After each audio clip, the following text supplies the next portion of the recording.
Hello, I'm Jin Leon from Hwa Chong Institution.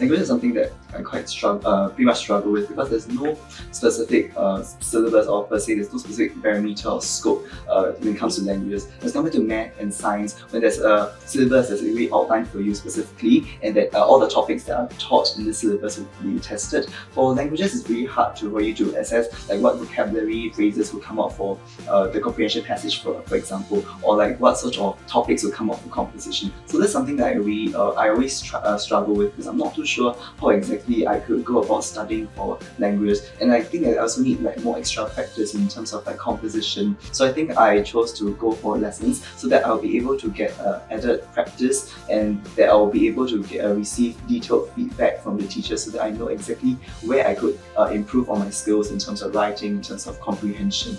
And I also find that in terms of when I go to my Stretcher classes, they're often like very informative worksheets whereby there will be vocabulary lists that are listed out for me, so I could just easily reference all these vocabulary lists, and these will form the basis of my revision when I actually revise for languages, because I think languages actually focuses on grammar, vocabulary, and if I don't have all these worksheets, I'll not have any sort of reference or resources to look at. So I think these worksheets were very informative and really helped me a lot in terms of revising for languages.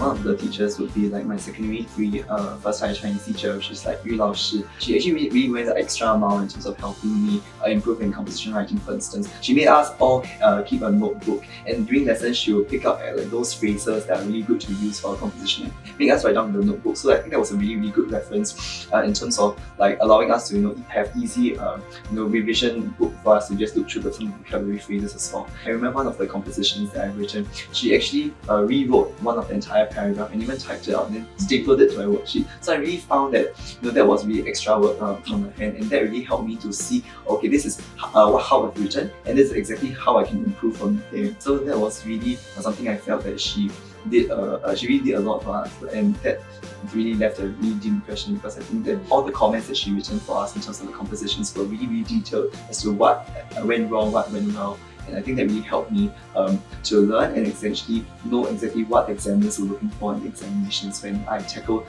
these specific components of the Chinese and High Chinese papers.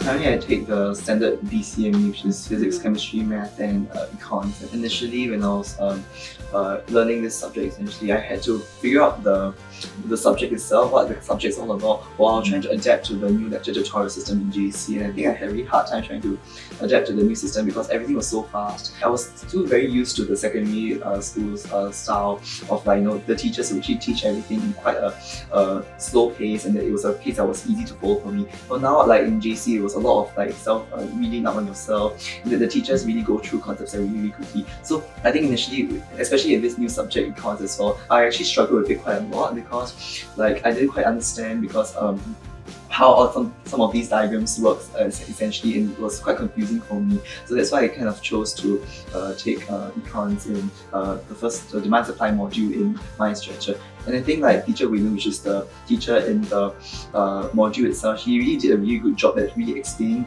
the details as to trying to make us understand how each concept works. It gives us like very good easy to recall mnemonics to help us recall like what are some of the factors for like demand and supply, for instance. And then he also gave us many model essays. As a new subject, I'm not too sure how exactly how do you write an economic essay, because it's a very new subject. He really analysed with us like what is the good components of an essay, and I think these really helped me to understand what examiners were looking for, and I think I could better apply all these techniques that I've learned from him into my school examinations.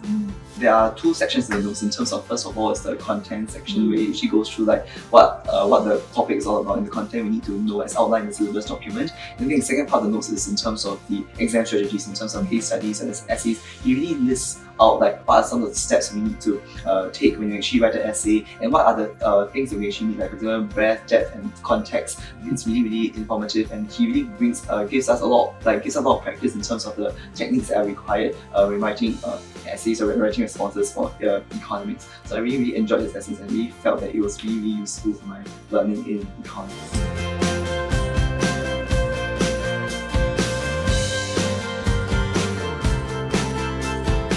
Believe in yourself and all that you are. Know that there's something inside you that's greater than any obstacle. This quote by Christian D. Larson has always resonated with me in my education journey. Regardless of the challenges faced, having faith in myself and yourself will certainly be half the battle won. Always remember to remain humble, grounded, and most importantly, positive. Wishing all the best in your future endeavors.